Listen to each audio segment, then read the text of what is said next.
Hello, friends. Thanks for joining us. Don't forget to smash that subscribe button. It's just under there. It's a red thing. Subscribe, hit that, leave a like, leave a comment. Tell us what you think. Benny, where can they find us on social media?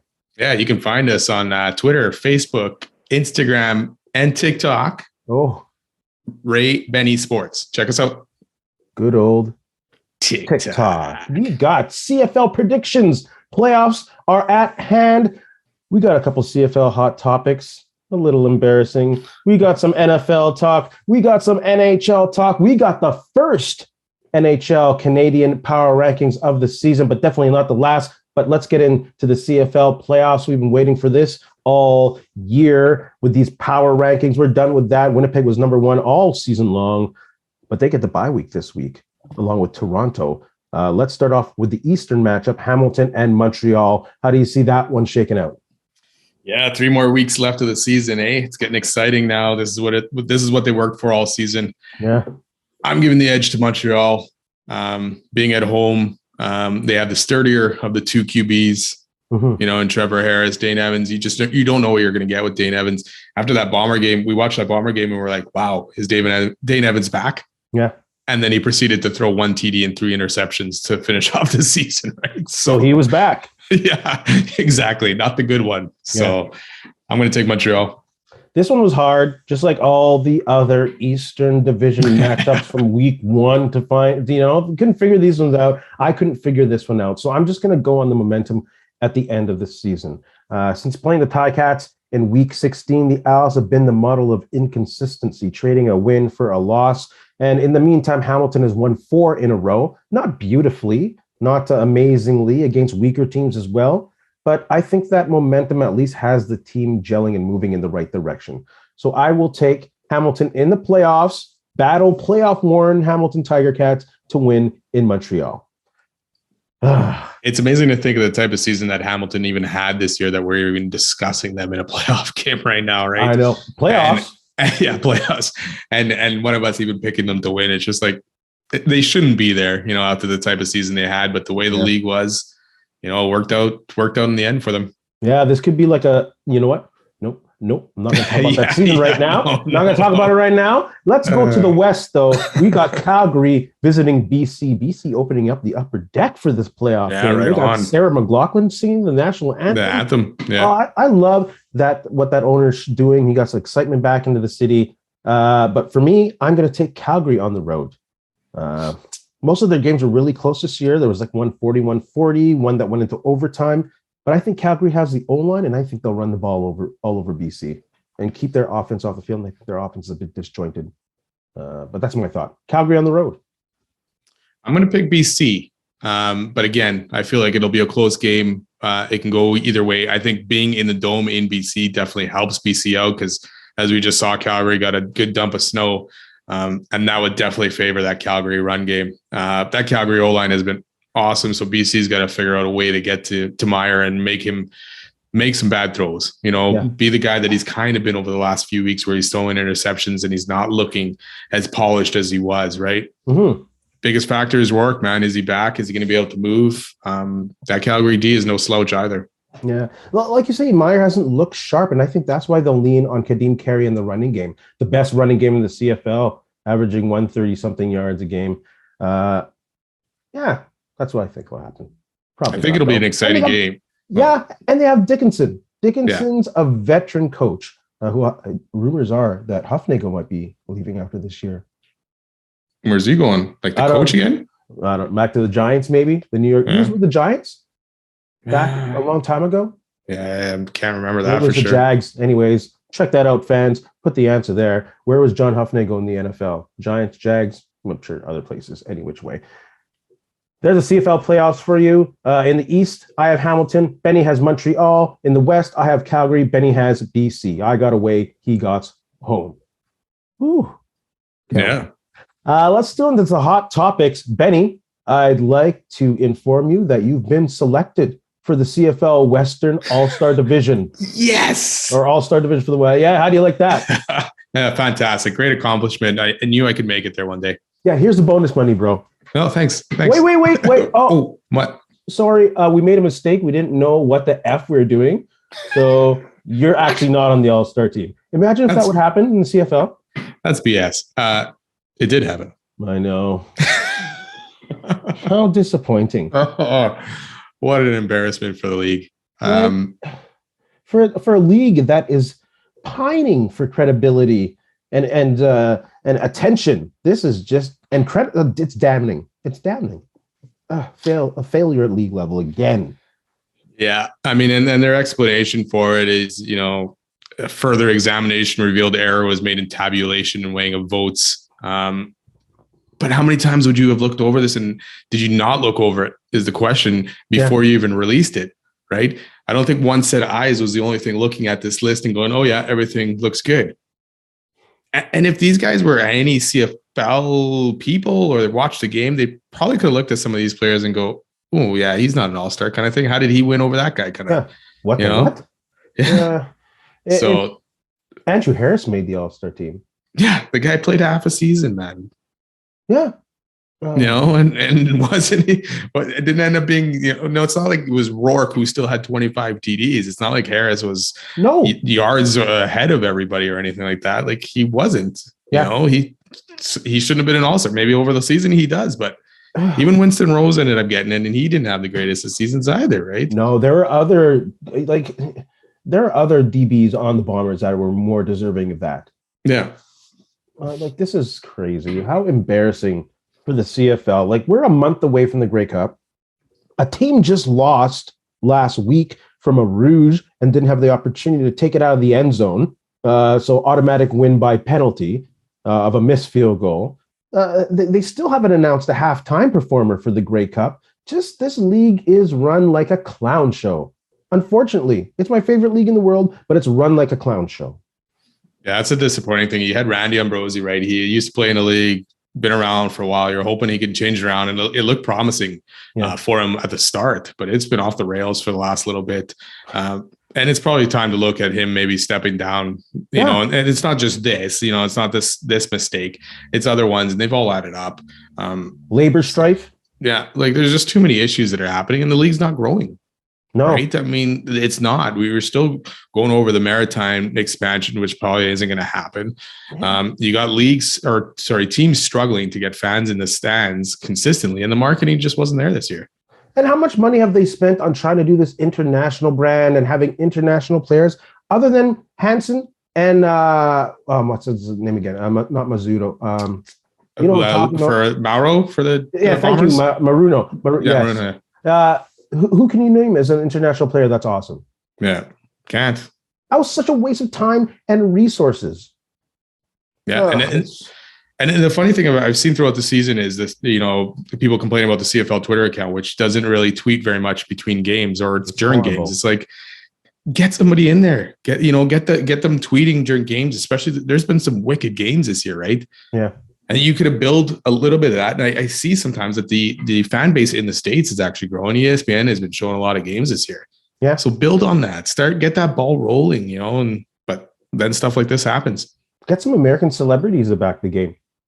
Or some Canadian celebrities to back the game. Like, it's just no effort at all. How much have you heard about the playoffs? This is the playoffs starting here and barely any mention of it.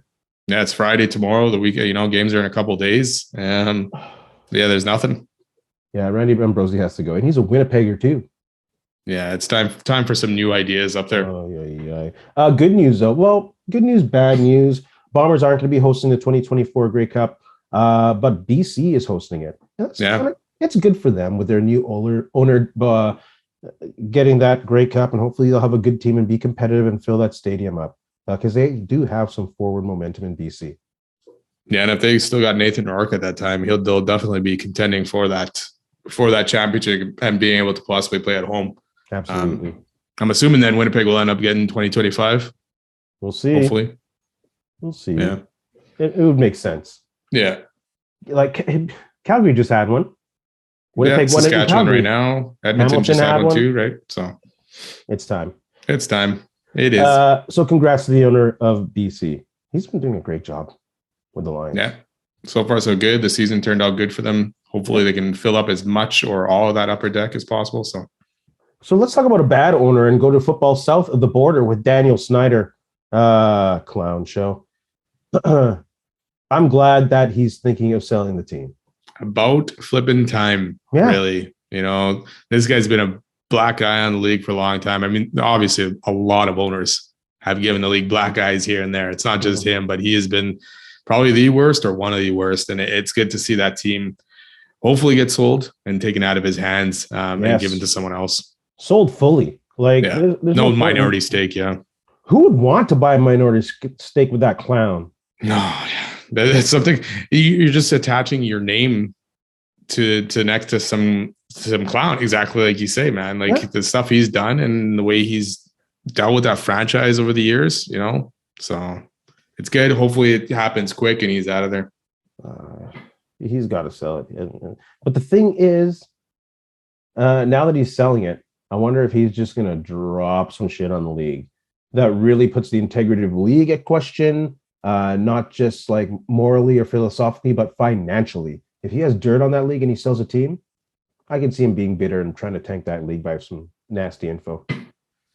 Yeah, it'd be interesting to see if the league has come to some kind of agreement with him or something like that, or after he sells the team, signing some NDA or something that he can't reveal all this stuff. But personally, I'd rather him spill all this stuff now, out some of these owners who are probably terrible people just like him anyways, right? Yeah, but then he tanked the value of his team that he's trying to sell. That's the other thing, right? Right now he can get billions. What, $4.5 billion this team was evaluated at? Sell high for sure. So get your money, get out of there, and live the good life afterwards. Still be a terrible person, but at least change that. Exactly, you'll be a terrible person forever. Oh yeah. Your boy. Quick note: Dashaun Watson coming back in week 13. Good thing or bad thing for Cleveland, who just beat Cincinnati? I guess good thing for Cleveland. Terrible for the league and whatever else. I mean, Cleveland already said once he's back, he's starting. I don't know, man. I don't know if this guy has shown any remorse or feels any remorse or anything like that. So of course not. So he's willing to pay for it to go away, and he's fine. I mean, I not that it would have made much difference, but maybe a whole season of this guy being gone would have been better than allowing him to come back after 11 games. I'm not looking forward to it. I hope he gets booed in every stadium he goes to. We all know in Cleveland he'll get cheered, but everywhere else, man, just boo him. Do they play in Philly? That'd be great. Well, Pittsburgh played Philly, right? So maybe Cleveland did, or did they already? Oh, yeah, they must. Yeah, that's unless it's just the the one game out in each conference they play now, right? They play a whole division and then they got that 17th game. I don't know if that was it, but yeah, that'd be pretty interesting. That'd be pretty awesome. Let's talk about the NHL and let's talk about the Winnipeg Jets. Played Montreal tonight. What was that score? That was a big 3-2 win for the Jets in overtime. Away with a game winner by Kyle Connor, man. He got off the snide a bit, after scoring that first goal into an empty net. Big goal. Nice goal from him, too. That's how that opens up the floodgates. Yeah. Hopefully that'll begins. Exactly. Bring that shooting percentage back up, get that confidence back up. Yeah. Because he had a couple great chances too tonight that, that he couldn't finish off. And it was like, oh my God, is this guy snake bit? Is going to get past this? So he was pretty excited after he scored that goal too. Yeah. The opportunities were there. They were there. It's just, as the game goes on, more weight. So he's in good shape now, hopefully. It is. I mean, a big win for the Jets too. They played a pretty solid game. Mm-hmm. Montreal goalie, what's his name again? Montalban. I don't know if I'm saying that right. Yeah. Stood on his head and made some wicked saves throughout. Jets outshot Montreal. Not as much work for Hellebuck as normal. So that's good to see. So hopefully that's a trend and not just a one-off. So you got the first matchup against an original six team. You got the second one with the Blackhawks coming up on Saturday. What do you think the keys to the game are going into Chicago? Admittingly, not a very strong team, playing probably above what they should be playing. But they're also missing Mrazek, Johnson, and Seth Jones. Ugh. Yeah. Well, yeah, exactly. Chicago started off a lot better this season than probably anyone expected. Probably taper off at some point and start to go back the other way. Yeah. Big key for me is the power play. They got to go in tonight. Dubois scored on the power play one time. But they got to keep that going. They got to get that puck movement around, but also get some good shots and start taking more shots. Yeah. It's still not there. Ehlers is probably not going to be back. So hopefully they can figure that out. They had Gagne on the top power play unit today. I don't know if that's the best choice. I know he's been a little bit better this season than I expected, but maybe you throw Wheeler up into that role for a bit on that top power play unit, but maybe.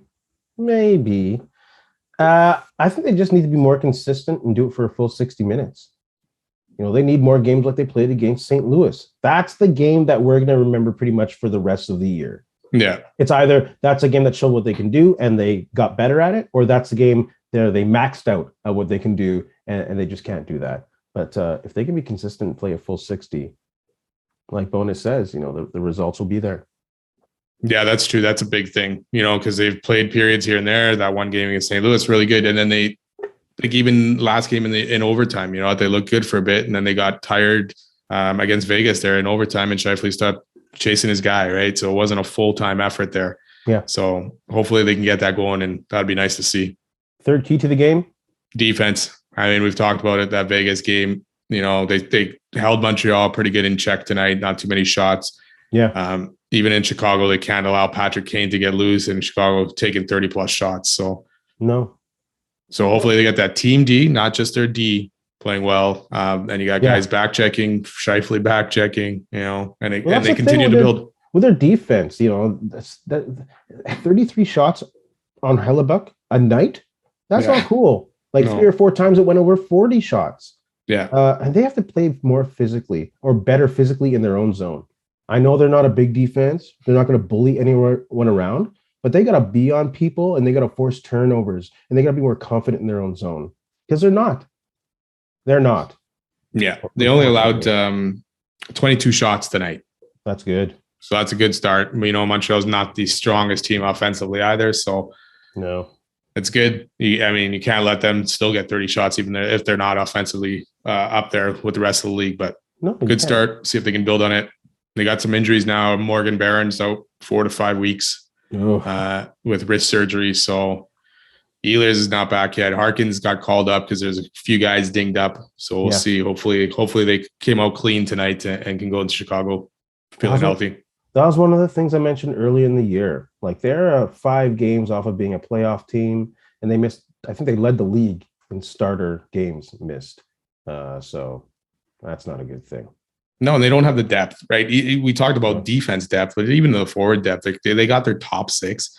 Yeah. And then after that, unless Lambert or Chaz Lucius can fill into that, which they probably aren't going to do anytime soon, they're guys after that out of the top 6 are not going to come in and fill the same kind of role. Like even their third line, it's not an offensive line. So go ahead. You had Appleton up there, and he couldn't really generate much, and then they put Gagne there tonight on the top line. Well, if things keep getting bad with injuries, maybe they got to give a call to Montreal, who's a little strong on their forwards. And they're going to be rebuilding, so they're looking for pieces. So maybe you go for someone like Drouin. Or Dandanov's on the IR now?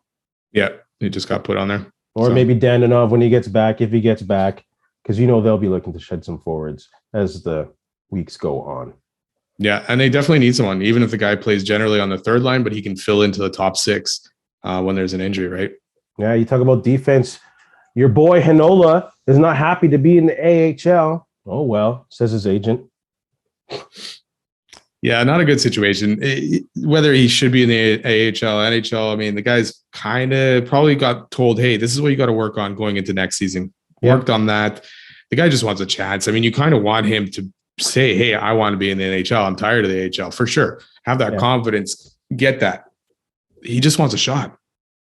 He's seen other guys get their shots. He saw Stanley get their shots. Sandberg's getting his shots. He just wants the same things. And you have situations where the Jets went out and signed a bunch of other D this year. Yeah. Like Kyle Capobianco, if I said that right again, I don't know. Mm-hmm. And they want to give him games. Well, Heinola is probably looking at going, hey, man, what about me? Well, what about you? That's 2 coaching staffs now that won't bring you up. What's about you? What is the trade market for this guy? Is anyone knocking the door for Heinola? Okay, so if you want to talk about his time in the AHL, keep playing it, see how you're going. He had 0.54 primary points per game last year, which is the most for anybody under 22 in the AHL last season. Over the last 8 seasons. What stat is that? 0.54 primary points per game.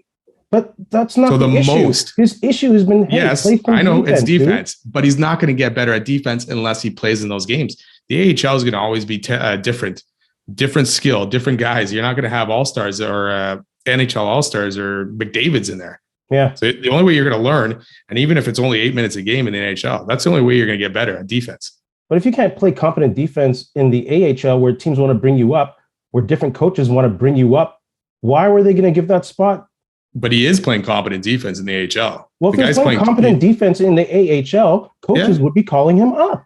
Well, no, because he is down there because he is buried under Stanley, who they don't want to put on waivers and apparently lose the guy. That's not the only situation. The bonus said at the beginning of the year, you're going down because you're not playing good enough defense. He said that straight up. Yeah. So at what point is this guy going to get called up and he's playing better defense in the AHL? The only way he's going to learn to play NHL defense is when he gets to the NHL. I don't think you put someone with a liability who can't play physical defense when that's already your main issue on the ice. Stanley's a liability, and he's physical. He's a big guy, and he's still a liability, physically or not. Then play Sandberg or Chisholm. You got it. Fine. Then do Chisholm at least. Even I'm down with that. I'd be fine with Chisholm. I'm not sold on Heinola.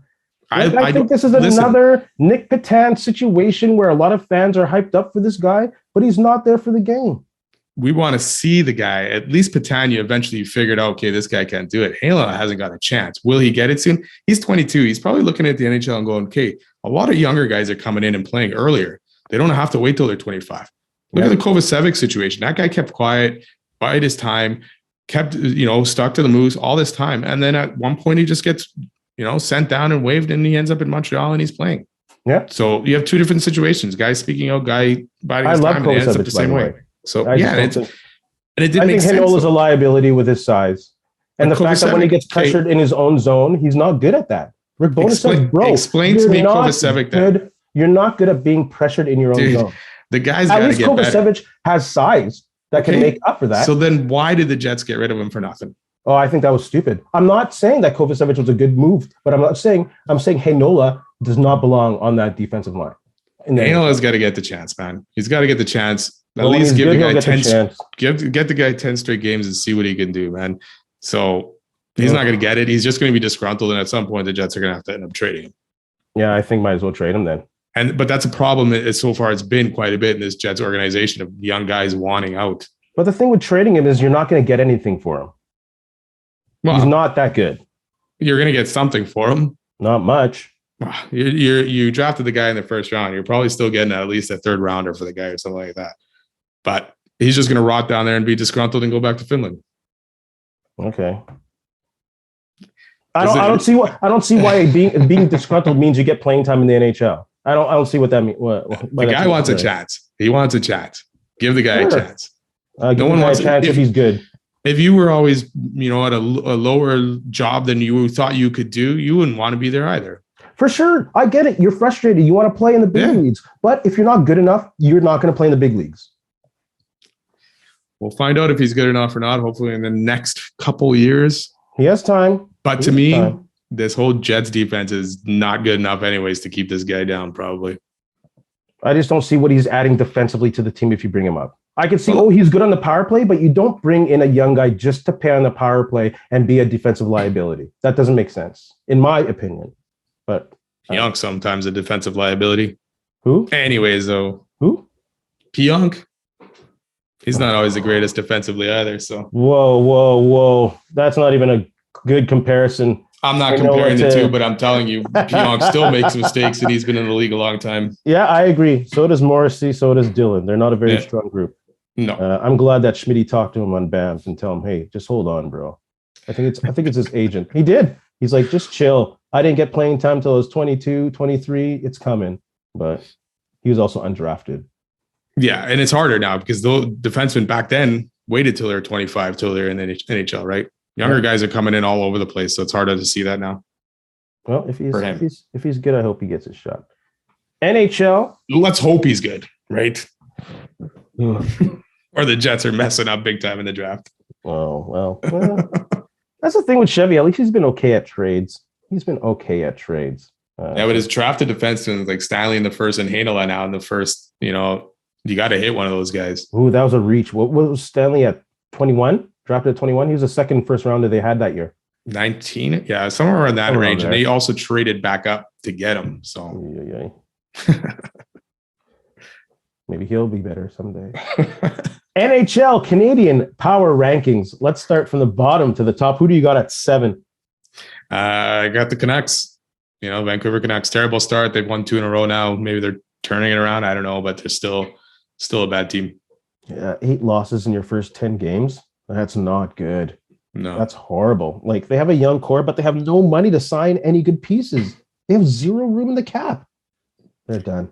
Yeah, one of their big things was Demko being pretty good last year, right? Yeah, definitely helped them. So he's got to get back to that form if they're gonna get back up there again.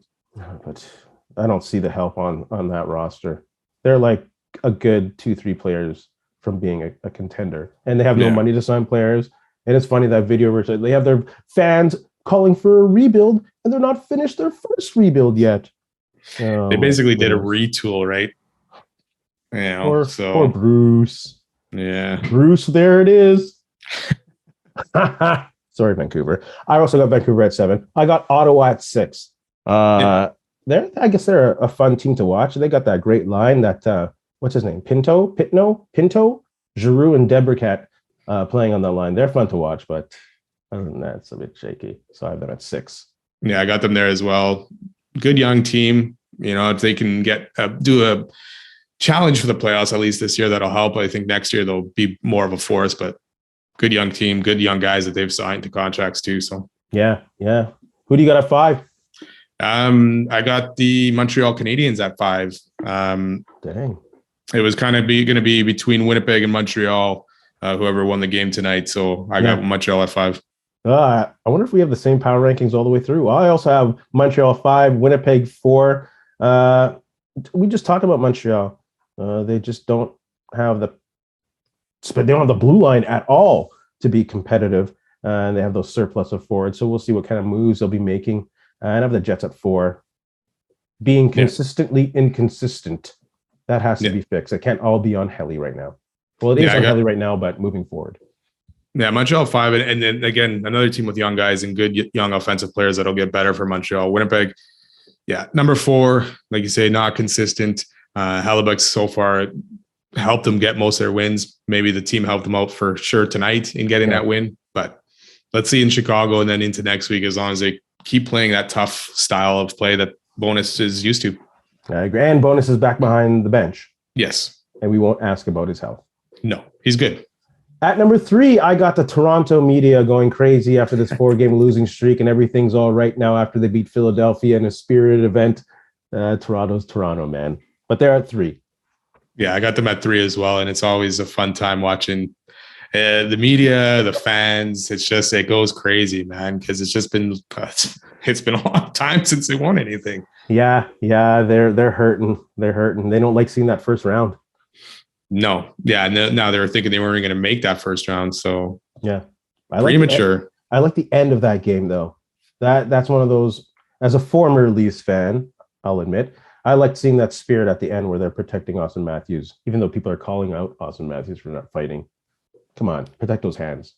Yeah, I don't blame him for fighting. I don't like Giordano coming in and tackling the other guy though, kind of thing. Yeah. Like, it's between the two of them. Yeah, you want to get in there and maybe pull him back or whatever, but you almost jump the guy kind of. So, and you're a 40-year-old man too, right? Isn't Giordano that old? He wants to prove his worth.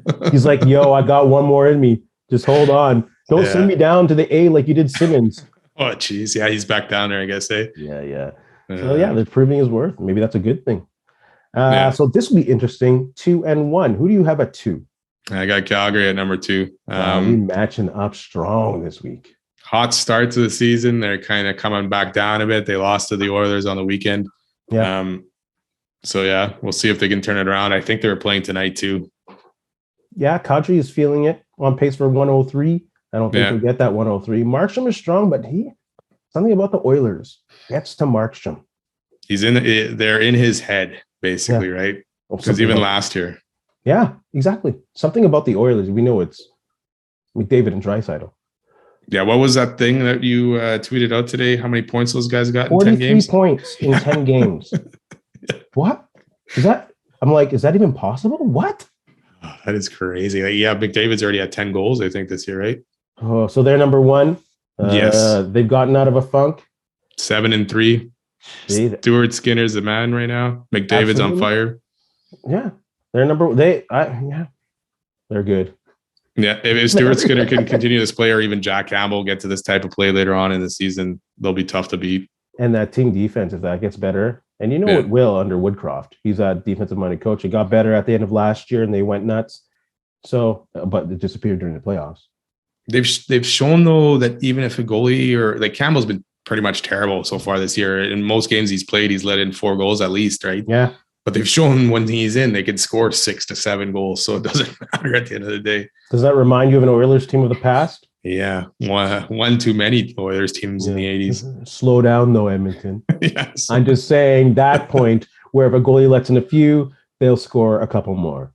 But the funny thing is, ends there. Like Gretzky always said, though, he always said Fuhrer was their best player on the team because they just hung him out to dry, and he might let in 6, but he probably should have let in 13, right? So good. Yeah. Oh man, he was so good with those small pads. Get out of here. And he was a small goalie. He was. He wasn't like Hasek, who just took up the net. No, he was a small dude. Small dude. Yeah. Probably no really goaltending coaching back then, really either. So, nah, man, having his beer and his things in the intermission, it's fine. Yeah. Oh, goodness. Hockey. I got a shout out for this week. Oh, did we say number one? Yeah, Edmonton. Yeah, Edmonton. Yeah, just went all off on Edmonton, and you did. Goodness, Smythe Division rivals. Ugh. I'll do my shout out now, and this is a shout out to the Manitoba Bisons. It's a double shout out to the Manitoba Bisons for clinching a playoff spot, taking the 4th seed in the Canada West Division. They play the number 1 ranked Saskatchewan Huskies this Saturday at 1:00. Special shout out to receiver and deep threat A.K. Gasama. He put up 5 receptions for 210 and 2 touchdowns in a 44-30 win over the number 2 seeded Regina Rams. So that's huge going into the playoffs. That's awesome. This guy's got a 42-yard touchdown and he got a 75-yard touchdown. He's going to the CFL. Yeah, that's awesome. Second in the nation in receiving, 749 yards, 6 touchdowns. Shout out to A.K. Gasama and the Manitoba Bisons football team. Right on. Let's get into this Brickhead. I've been waiting for this for a while. Yeah, so we're going to give, I'm going to give Kyrie Irving my Brickhead of the week for posting a link to an anti-Semitic movie. And then at one point not even be able to answer if he's anti-Semitic or not. So Kyrie Irving, you're my Brickhead of the week. This guy is a clown. How is he even in the NBA anymore? The Brooklyn Nets just suspended this guy within the hour for 5 games. Who effing cares? It's 5 games. This guy is a racist. You just fired this guy from the Clippers for being the owner. You got rid of him for being a racist, Donald Sterling. You just got rid of the Phoenix Suns owner for being a blatant racist. Why is this guy still in the league? Yeah. Why does he get a platform? Exactly. It should go both ways. If you're gonna get rid of some for racist comments now, you got to get rid of them all. Yeah. This guy has used his platform to try and convince people that the earth is flat. He used it for his anti-vaccine bullshit. And now he's trying to be a racist clown like Kanye. I won't even say his whole name. Also another clown. Like, just get rid of these people. You know, people are, it's cancel culture. I don't care. This guy's a piece of trash. He's not a very good player anyways. He's a street baller. Get him out of here. Why is he here? It's not cancel culture. It's racism. I mean, flat out racism, man. I mean, he said it. He posted it. He didn't apologize for it. He didn't deny it. Flat out racism. Exactly. Shouldn't be in the league. Don't give him that platform anymore. And this is like these stupid ass movies that deny the Holocaust. Yeah. Are you effing kidding me? Sorry, I'm yelling into the mic, but Kyrie Irving is a piece of trash. He definitely is. And the league needs to come down harsher on him for sure, but doesn't look like they're going to. Of course. Figure it out. Hopefully they're just letting him stay out there, see if he says sorry. And if he doesn't, just get him out of here. No team can sign him. He's not worth it. He's not worth it. No. Benny, that was a heated one. Do you have anything to say to our friends? You know what? Thanks a lot for listening. Don't forget, subscribe, follow, and thanks for subscribing and following. Have a good weekend. And to steal the famous words of Ed Whalen, in the meantime and in between time, that's it. Another edition of Ray and Benny Talk Sports. And I can't believe this guy has a job. Like, Colin Kaepernick loses a job for life for defending something good. Yeah. That's funny. I never really thought about that situation at all. You know, he loses a job for kneeling, trying to make the country or the world a better place. Yeah. And this guy is doing the exact opposite of what Kaepernick did, and he's gets suspended for 5 games and still gets to keep his job afterwards, and still go out and talk to the media here and there. Yeah, it's ridiculous. Hey, friends and neighbors, don't forget to check us out online on Facebook, TikTok, Instagram, and Twitter at Ray Benny Sports. And don't forget to check out our YouTube channel. Leave a like, leave a comment, tell us what you think.